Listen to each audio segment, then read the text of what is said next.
संसद रत्न म्हणून ओळखल्या जाणाऱ्या खासदार सुप्रिया सुळे यांच्यावर मोदी सरकारने पुन्हा एकदा मोठी जबाबदारी सोपवली आहे। सिंगापूर देशासोबत व्यापारी करार होणार असून या चर्चा करणाऱ्या ग्रुपमध्ये खासदार सुप्रिया सुळे यांना सहभागी करण्यात आलाय।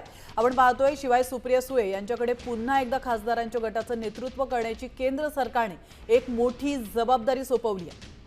मित्र देशांसोबत भारताची संसदीय डिप्लोमसी या ठिकाणी होणार आहे आणि या दरम्यान खासदारांच्या गटाचे सुप्रिया सुळे नेतृत्व करतील। यात विरोधी पक्षातील नेत्यांचाही समावेश आहे।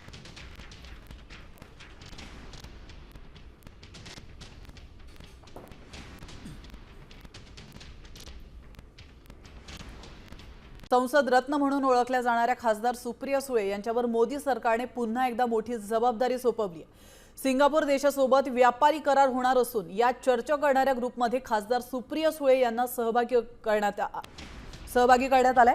आपण पाहतोय शिवाय सुप्रिया सुळे यांच्याकडे पुन्हा एकदा खासदारांच्या गटाचं नेतृत्व करण्याची केंद्र सरकारने एक मोठी जबाबदारी सोपवली आहे। मित्र देशांसोबत भारताची संसदीय डिप्लोमसी या ठिकाणी होणार आहे आणि या दरम्यान खासदारांच्या गटाचे सुप्रिया सुळे नेतृत्व करतील। यात विरोधी पक्षातील नेत्यांचाही समावेश आहे।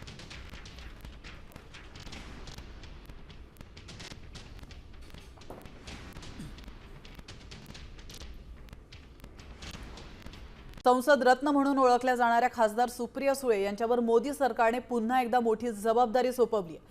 सिंगापूर देशासोबत व्यापारी करार होणार असून या चर्चा करणाऱ्या ग्रुपमध्ये खासदार सुप्रिया सुळे यांना सहभागी करण्यात आलाय। आपण पाहतोय शिवाय सुप्रिया सुळे यांच्याकडे पुन्हा एकदा खासदारांच्या गटाचं नेतृत्व करण्याची केंद्र सरकारने एक मोठी जबाबदारी सोपवली आहे। मित्र देशांसोबत भारताची संसदीय डिप्लोमसी या ठिकाणी होणार आहे आणि या दरम्यान खासदारांच्या गटाचे सुप्रिया सुळे नेतृत्व करतील। यात विरोधी पक्षातील नेत्यांचाही समावेश आहे।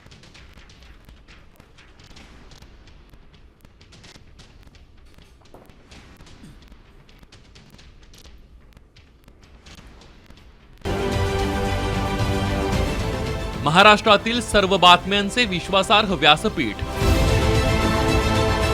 सकाळच्या सर्व सोशल मीडिया प्लॅटफॉर्मला लाईक, फॉलो आणि सबस्क्राईब करा। तसंच सर्व नोटिफिकेशनसाठी बेल आयकॉन प्रेस करायला विसरू नका।